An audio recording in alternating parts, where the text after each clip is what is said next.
آپ نے بیان کیا کہ وگ لگوا سکتے ہیں، لیکن پلاسٹک سرجری جس کی وجہ سے لوگ اپنے ناک اور چہرے کو تبدیل کر سکتے، کیا یہ جائز ہے؟ نہیں، پلاسٹک سرجری تو آپ جسم کو بگاڑ رہے ہیں نا. اب ایک بندہ بوڑھا ہو گیا اور وہ زبردستی وہ کھینچ کے اپنی یہ ساری سرجری کرا رہا ہے، تو اس میں سے نکالنا کیا اس نے؟ کچھ بھی نہیں نکلنا. یہ کام تو نہ کرے. البتہ کسی کی جلد جل گئی ہے، ڈیمیج ہو گئی ہے، تو وہ سرجری کروا سکتا ہے. وہ تو ابو داؤد میں حدیث ہے، ایک صحابی کی ناک کٹ گئی تھی، نبی علیہ السلام نے اسے حکم دیا کہ چاندی کی ناک لگائے. چاندی کی لگائی تو بدبو پڑ گئی. پھر حضور نے حکم دیا کہ سونے کی ناک لگواؤ. حالانکہ مرد تھا، سونا تو مرد پہ حرام ہے، لیکن ناک چونکہ ایک مین چیز ہے، وہ ناک کٹ گئی ہوئی تھی، تو نبی علیہ السلام نے کہا کہ سونے کی ناک بنوا کے لگوا لو. تو یہ جائز ہے. لیکن یہ جو خام خواہ کی جو سرجری ہے ان کی تو کوئی اجازت نہیں ہے. وہ تو بخاری مسلم میں حدیث ہے کہ نبی علیہ السلام نے ان لوگوں پہ لعنت فرمائی ہے کہ ان عورتوں کے اوپر جو گندواتی ہیں، ٹیٹو بنواتی ہیں، یا دانتوں میں گیپ بنواتی ہیں، یا چہرے کے بال اکھاڑتی ہیں. چہرے کے بال یعنی ظاہر ہے کہ انہی بالوں کے ذکر ہو رہا ہوگا. داڑھی کے بال تو اکھاڑ سکتی ہے عورت، کیونکہ وہ اس کی نیچر کے خلاف ہے. عورت کے نکل آئے تو وہ اکھاڑے گی، مرد نہیں اکھاڑے گا، کیونکہ قرآن میں حکم ہے وَلَا آمُرَنَّهُمْ فَلَا يُغَيِّرُنَّ خَلْقَ اللَّهِ. شیطان نے کہا تھا کہ میں تیری مخلوق کو ابھاروں گا کہ وہ تیری بنائی ہوئی تخلیق کو بدلیں گے. مرد کو اللہ نے داڑھی دی ہے تو یہ داڑھی کو اکھاڑنا یا شیو کر دینا یہ اللہ کی تخلیق کو بدلنا ہے. عورت کو اللہ نے نہیں دی ہوئی، اس کی نکل آئے تو اس نے ضرور اکھاڑنا ہے، کیونکہ وہ اس کی نیچر کے خلاف نکلی ہوئی ہے. خام خواہ نہیں مطلب اس کو کرتی رہے کہ مطلب وہ اس کے ایسے نکلے پہلے پھر وہ ریموو کرے. ایک کام بھی نہیں ہونا چاہیے تھا. تو البتہ جہاں پہ اللہ نے نیچر کو خود اس اعتبار سے نیچر قرار دیا ہے وہ تو آپ نے فالو کرنا ہے. جو بخاری مسلم میں حدیث ہے کہ 5 چیزیں نیچر سے ہیں. اب وہ نیچر ایسی ہے کہ وہ آپ خود کر رہے ہوتے ہیں. ختنہ کروانا،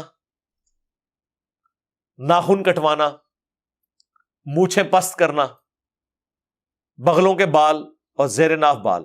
اب یہاں پہ ریموو کرنا، حالانکہ وہ نیچر نے اگائے ہوئے تھے، ان کو ختم کرنا نیچر ہے. مسلم شریف میں 10 چیزیں ہیں، ان میں ایک داڑھی رکھنا بھی ہے کہ یہ فطرت سے. لوگ کہتے ہیں داڑھی کا حکم کی طرح قرآن میں. شیطان نے کہا تھا میں انہیں ابھاروں گا، تیری بنائی ہوئی تخلیق کو بدلیں گے. تو مرد کا داڑھی ختم کر دینا تخلیق بدلنا ہے. اتنی داڑھی ضرور کم از کم رکھیں کہ جو عرف عام میں دیکھنے سے داڑھی لگ رہی ہو، جس طرح شاہد افریدی صاحب نے رکھی ہوئی ہے. ہاں مٹھی رکھیں تو بہتر ہے. سفید داڑھی کا رکھنا جائز ہے؟ جی بالکل جائز ہے. حوالہ اس کا یہ کہ حضرت علی کی سفید تھی، المستدرک للحاکم میں موجود ہے. امام شابی کہتے ہیں میں نے حضرت علی کے پیچھے جمعے کی نماز پڑھی، اپنے والد کے ساتھ گیا تھا کوفے میں، تو میں نے دیکھا آپ کی داڑھی اور سر کے بال بالکل سفید تھے. تو حضرت علی رضی اللہ تعالیٰ عنہ نے اپنی داڑھی کالی یا سرخ نہیں کی ہے، لیکن حضرت حسین ابن علی نے کی ہے.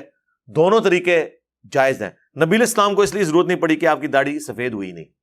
داڑھی کالی رکھنا، سرخ رکھنا، گرے رکھنا بڑھاپے میں بھی، جبکہ وہ بڑھاپے کی عمر 60 سال سے نیچے ہو. 80 سال کے بابے کا کام نہیں ہے. مسلم میں حدیث ہے، ابو قحافہ پیش کیے کہ حضرت ابو بکر کے والد، تو ان کی داڑھی سفید تھی. حضور نے فرمایا اس کو داڑھی رنگے لیکن کالے رنگ سے اجتناب کرے. تو بوڑھے بندے تو کالے رنگ سے اجتناب کریں گے، لیکن 60 سال کے نیچے کالا رکھ سکتے ہیں. اور بعض لوگ تو بےچارے وقت سے پہلے ان کے بال سفید ہو جاتے ہیں، وہ بھی کالے کر سکتے ہیں. داڑھی کو کالا کرنا میری یہ ویڈیو دیکھنا ہے تو سفید داڑھی رکھنا، اس کے اوپر کوئی کسی کا اختلاف نہیں ہے اور رکھ سکتے ہیں. وہ جو حدیث ہے نا بخاری مسلم میں کہ یہود و نصارہ کی مخالفت کرو، وہ داڑیاں نہیں رکھتے تم رنگو، وہ صرف ترغیب دلانے کے طور پر ہے. وہ فرض حکم میں داخل نہیں ہے، وہ مشورے کے اندر ہے ایک. کیونکہ حضرت جابر بن عبداللہ نے یہ حدیث روایت کیا اور حضرت جابر کی اپنی داڑھی جو ہے نا وہ سفید تھی.